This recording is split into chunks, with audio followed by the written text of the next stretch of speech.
किस जबान से आप ये कह रहे हो?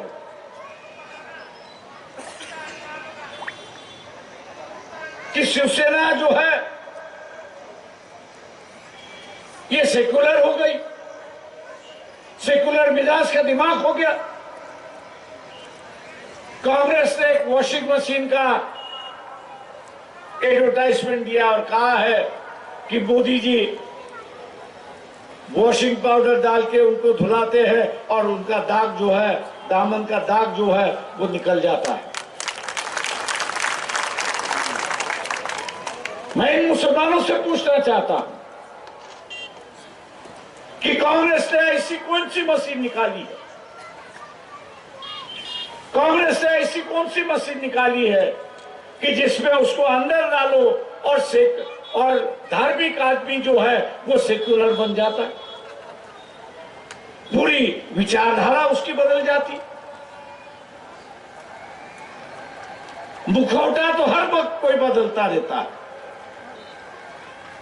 लेकिन मुखौटे के पीछे जो असली तस्वीर है वही सामने लेने की चलिए। ये मुखौटा जो है ये दिखावा। अगर मुस्लिम समाज यहां पे चूक गए, अगर मुस्लिम समाज यहां पे चूक गया तो मान लो दोबारा ये मौका आपको मिलेगा। ये बात मैं नहीं कह रहा हूं, इस देश की जो अर्थ मंत्री है निर्मला सीतारामन, उनके जो पति है बरकला प्रभाकरन, उनकी 10 या 12 दिन पहले वीडियो पे मुलाकात है और उस वीडियो के मुलाकात में उन्होंने कहा है कि अगर दोबारा मोदी चुन के आते हैं तो संविधान के बचेगा तो नहीं, लेकिन उन्होंने मुसलमानों को आगाह किया है, ईसाइयों को उन्होंने आगाह किया है और ये कहा है कि अगर बीजेपी और मोदी दोबारा सत्ता पर आते हैं तो मुख्यमंत्री के वक्त में जो गोधरा में हुआ, मुख्यमंत्री के वक्त जब गोधरा में हुआ और प्राइम मिनिस्टर होते हुए जो मणिपुर में हुआ कत्लेआम जो हुई, वही सिलसिला वो कह रहे हैं कि भारत के गली गली में होगा, भारत के गली गली में होगा। ये कोई छोटा मोटा आदमी नहीं है,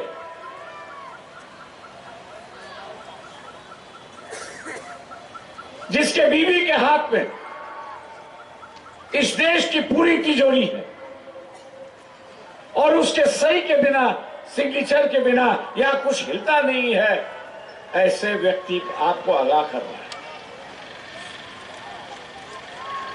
इसलिए इस बात को नजरअंदाज मत करो, इस बात को आप नजरअंदाज मत करिए।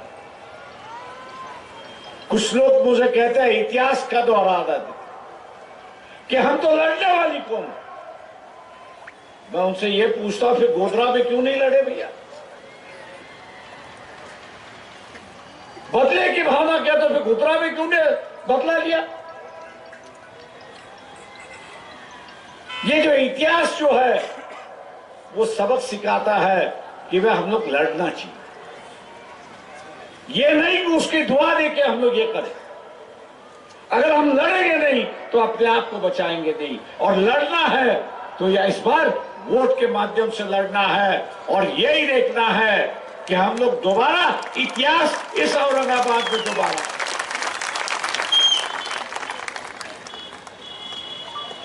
जैसे मैंने पहले वक्ताओं ने यहां पर कहा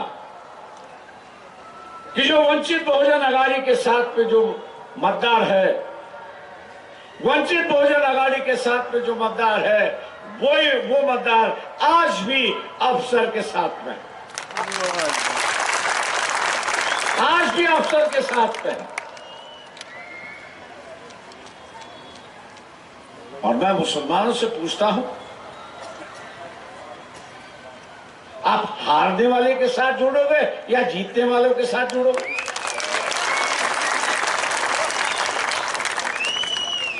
गलतियां तो मुसलमान करते आ रहा है। औरंगजेब के मजहब पर वंचित बहुजन अघाड़ी को,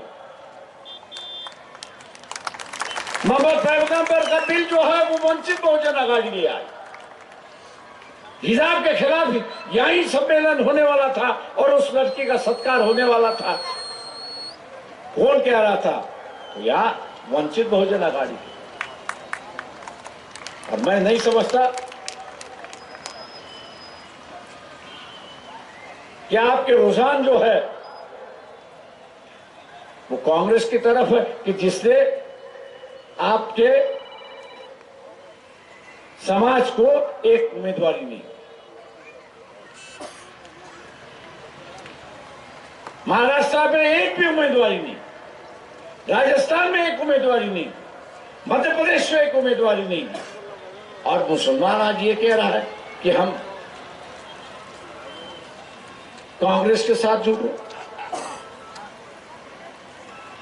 जो गलती आप लोग ने पिछली बार की, मुस्लिम समाज ने तो पिछले बार जो गलती की और उसकी वजह से बीजेपी आई है, आज उसकी वजह से बीजेपी आई है। इस बार भी अगर मुस्लिम समाज गलती करेगा, इस बार भी अगर मुस्लिम समाज गलती करेगा तो बीजेपी आने का दोष जो है वो मुसलमानों पर यहां पर होगा। मुसलमान क्या चाहता है कि बीजेपी की सरकार ना आए, नरेंद्र मोदी प्राइम मिनिस्टर ना बने। वंचित बहुजन अघाड़ी भी वही एजेंडा लेके चली है।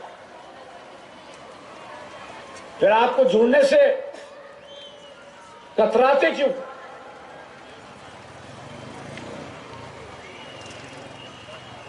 आप जोड़ने से कतराते क्यों?